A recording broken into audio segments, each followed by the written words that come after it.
नमस्कार. मी भाऊ तोरसेकर. तुम्ही बघत आहात प्रतिपक्ष.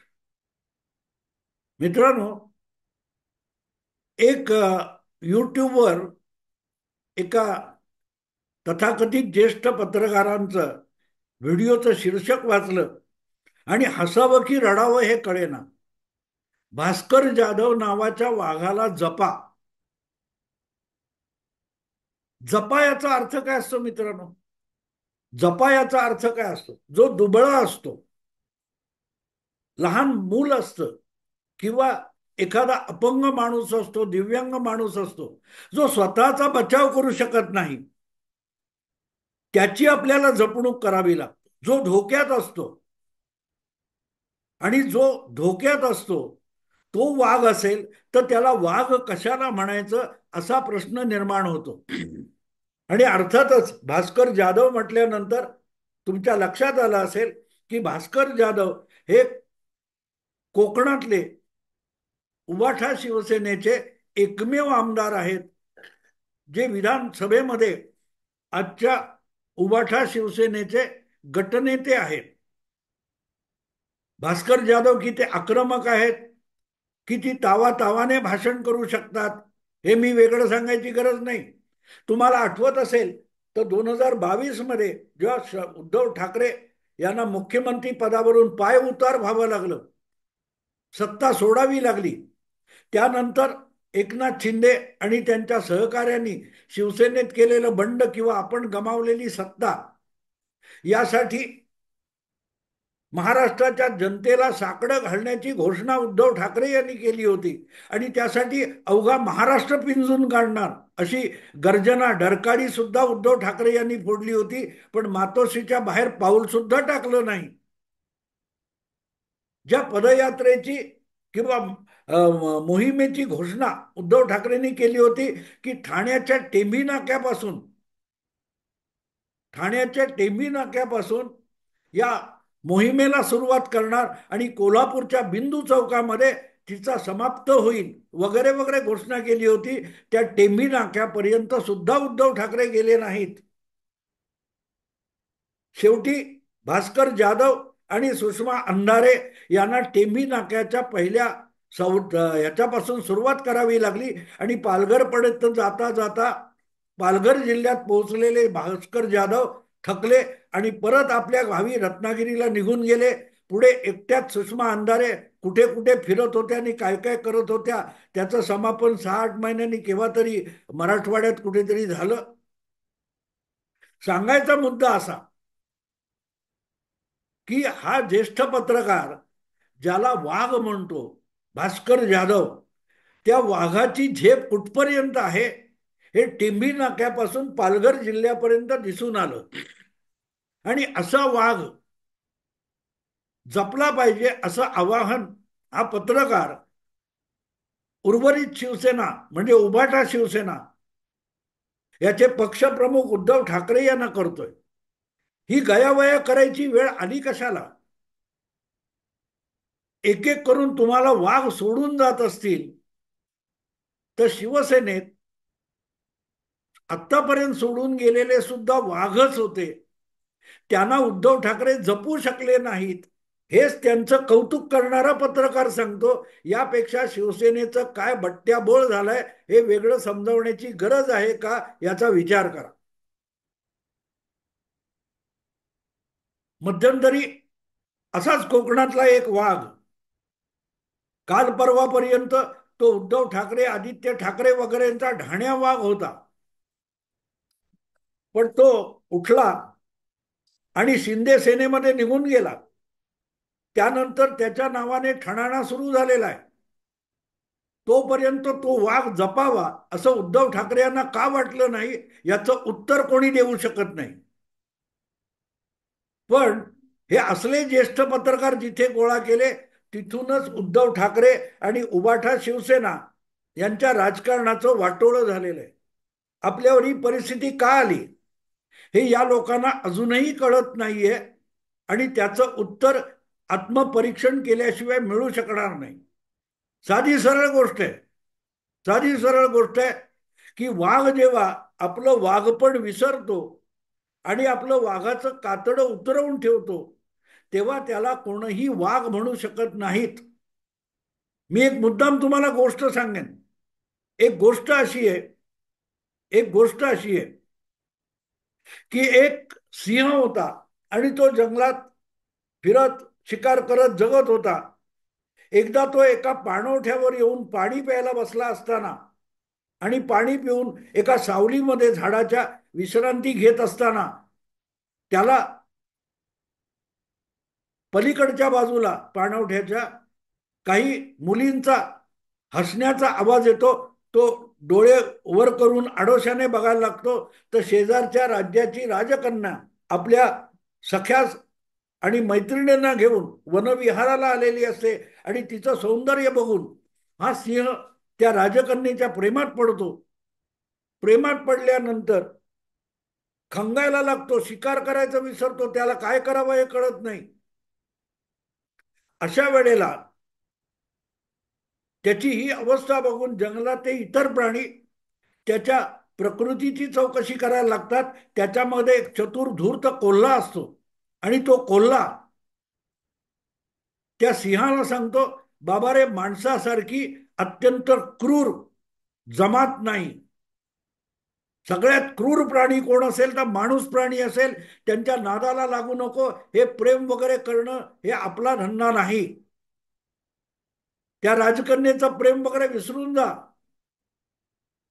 पण सिंह त्याला डरकाळी फोडून पळवून लावतो, गर्जनाकडून पळवून लावतो. मला शहाणपण शिकू नको, मला माझी अक्कल आहे, वगैरे वगैरे वगैरे. आणि शेवटी हा प्रेमात पडलेला सिंह एक दिवस उठतो आणि सरळ शेजारच्या राज्यात नगरामध्ये जातो आणि राजवाड्यात राजवाड्यात दरबार भरलेला आहे. अशा भरलेल्या दरबारात हा सिंह जातो आणि थेट राजाकडे राजकन्येची मागणी करतो. नगरामध्ये सगळी पळापळ होते. एक साक्षात सिंह वनराज हा आपल्या राज्यात आणि नगरात आलेला बघून लोकांमध्ये पळापळ होते. बाजार ओस पडतात. रस्त्यावर फिरणारी कुत्री, मांजरं आणि गाय वासरं देखील जाऊन दडी मारून लपून बसतात. कारण हा सिंह आपली शिकार करेल अशी प्रत्येकाला भीती वाटत असते. अशा वेळेला लोक आपल्याला का घाबरतायत इकडेही सिंहाचं लक्ष नसतं. तो प्रेमाने वेडा झालेला असतो. प्रेमवीर सिंह दरबारात जातो तेव्हा दरबाऱ्यांची गाळण उडते. प्रत्येक जण हातपाय वर करून असे थरथरायला लागतात. खुद्द राजा घाबरलेला असतो सिंहासनावर बसून सुद्धा. पण आपल्याला लोक का घाबरलेत, काय चाललंय, हे प्रेम बेड्या सिंहाला माहिती नसतं. तो सरळ सरळ दरबारात येऊन मागणी करतो की मी तुमची राजकन्या मला पसंत पडली आहे आणि मला राजकन्याशी लग्न करायचंय. राजाचा चतुर प्रधान हुशार असतो. सगळ्या दरबाराची गाळण उडालेली असते. सगळ्यांची धाब्यावर बसायची वेळ आलेली असते.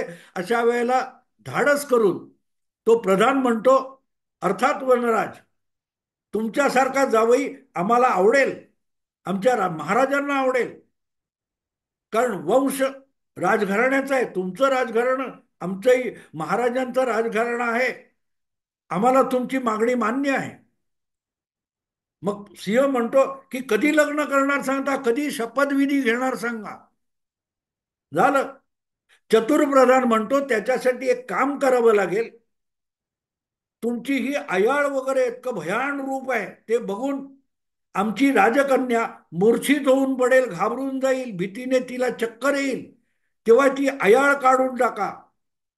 तुमचं सर्वसाधारण रूप पाहिजे, अकराळ विक्राळ रूप हे आमच्या राजकन्येला पतिराज म्हणून सहन होणार नाही.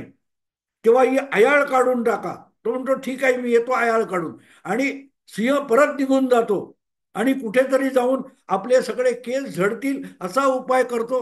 आणि एकदा केस सगळे झडले, अयाळ झडली, मग पुन्हा दरबारात येतो. तेव्हा कोण आला, तो सिंह दिसत नसतो.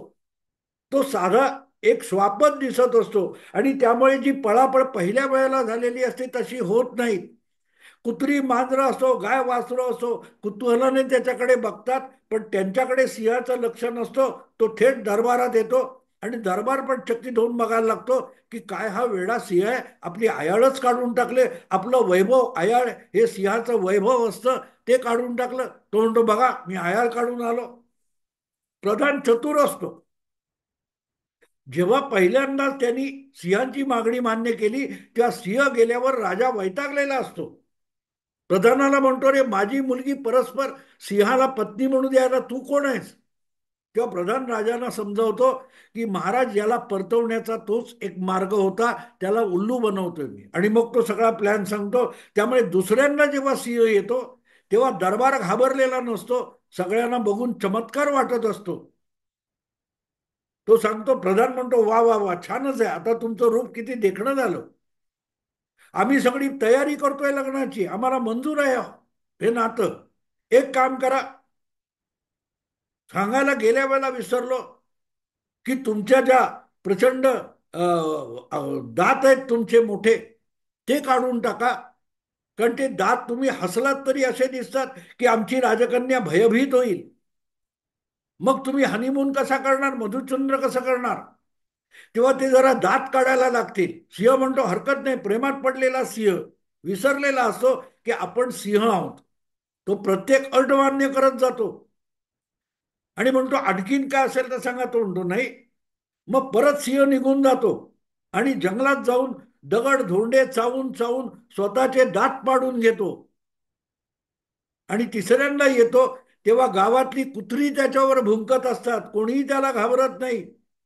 असा सिंह जेव्हा दरबारात येतो तेव्हा प्रधान म्हणतो आम्ही तर मुहूर्त काढलाय, सगळं झालेलं आहे, पण तुमच्या पंजाच्या नख्या काढाव्या लागतील. पुढच्या शनिवारी लग्न करायच्या तयारीने वरात घेऊन या, आम्ही तुम्हाला विवाहित करूनच वरातीने पाठवू. सिंह म्हणतो सगळं काय ते एका वेळेला सांगा, परत परत बोलवू नका. असं म्हणून सिंह जातो आणि दगडावर कुठे खडकावर आपले पंजे आपटून आपटून स्वतःला रक्तबंबाळ करून घेतो, आपल्या नख्या काढून घेतो. आणि जेव्हा पुढच्या वेळेला सिंह दरबारात येतो म्हणतो बघा मी तुमच्या सगळ्या अटी पूर्ण केल्या, आता माझं लग्न लावा.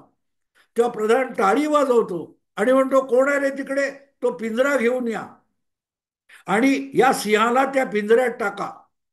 सिंहात टाकलेल्या पिंजऱ्यामध्ये अडकलेला सिंह संतापून म्हणतो तुम्ही माझ्याशी दगाबाजी केली, प्रधान तुम्ही गद्दार आहात, प्रधान तुम्ही माझ्याशी दगाफटका केलेला आहे. आणि अशा वेळेला डरकाळी फोडून जे काही सिंह बोलत असतो त्याच्या डरकाळीतला आवाज तोच असतो, पण त्या डरकाळीचा धाक दबदबा वचका वचक कुठेही नसतो.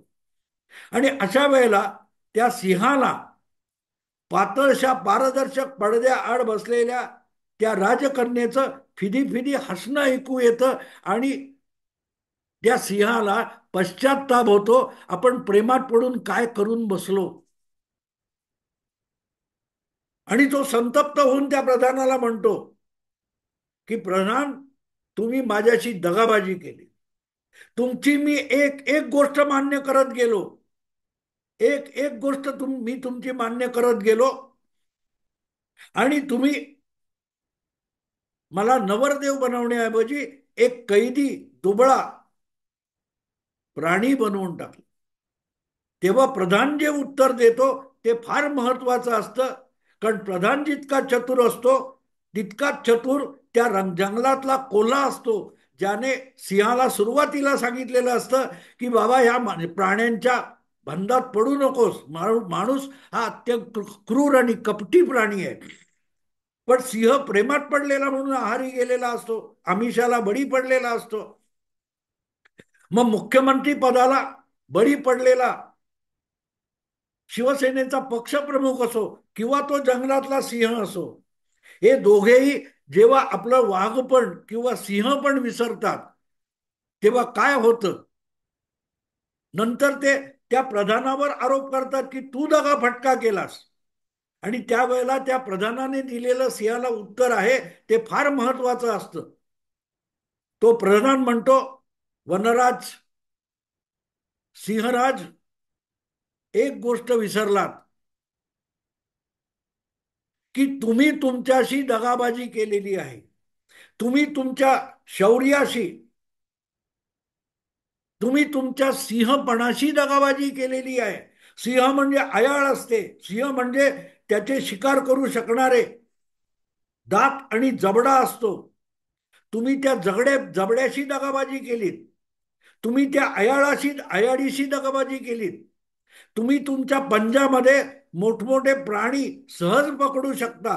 त्या पंजाला असलेल्या नख्या म्हणजे तुमचं सिंहपण होतं. तुम्ही तुमचं सिंहपण एक एक करून गमावत गेलात.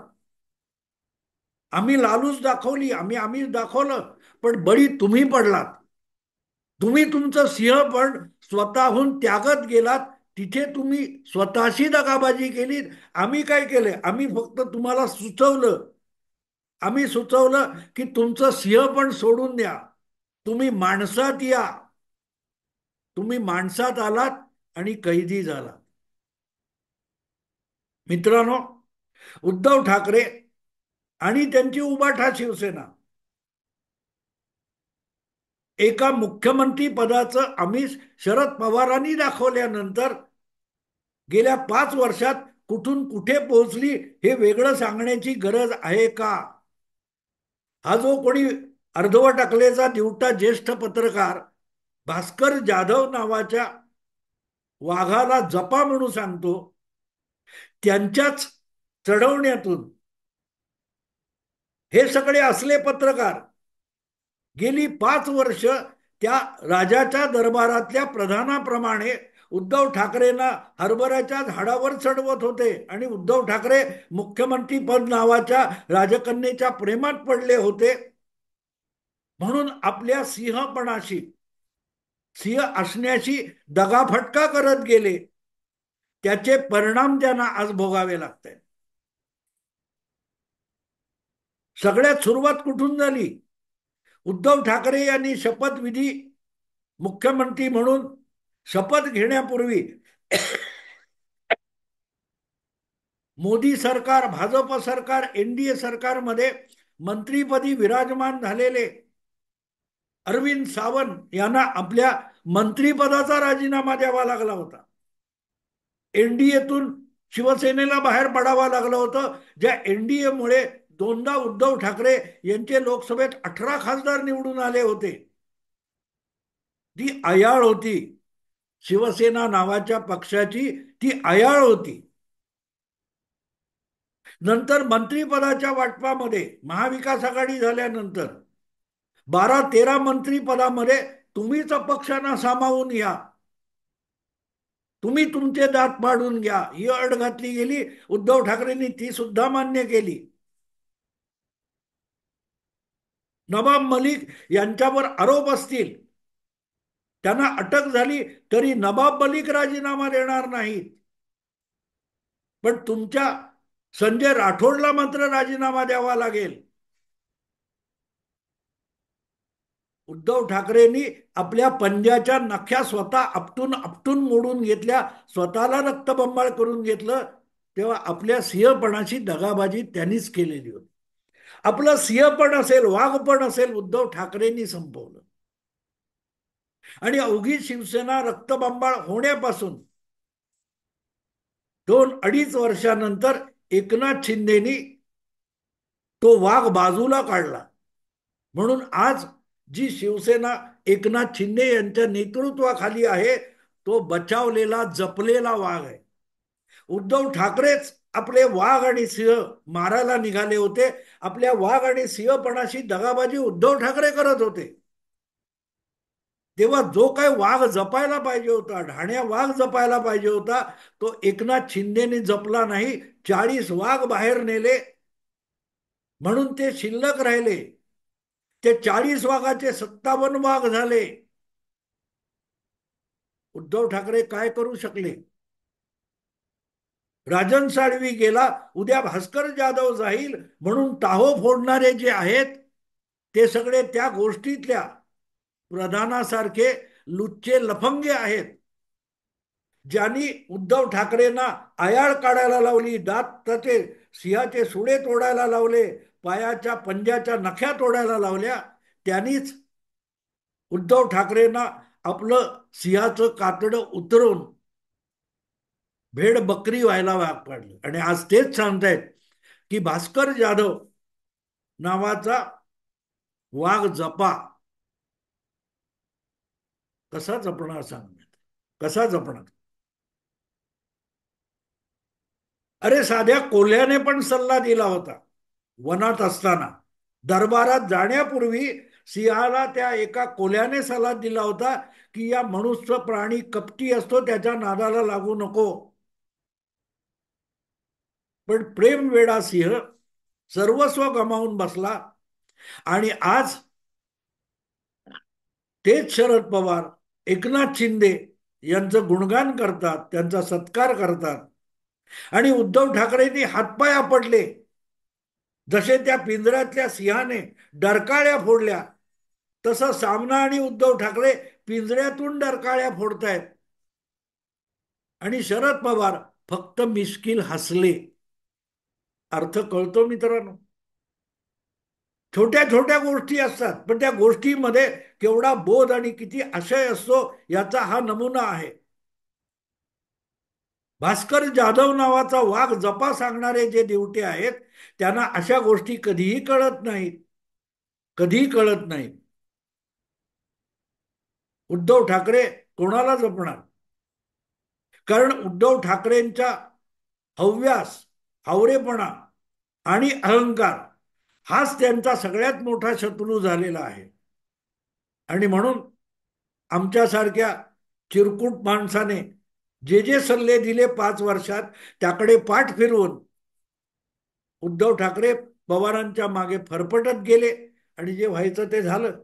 अधिक काय सांगू मित्रांनो, गोष्टच सांगायची होती. इथेच थांबतो. आवडलं लाईक करा, शेअर करा आणि प्रतिपक्षाला सबस्क्राईब करा. नमस्कार.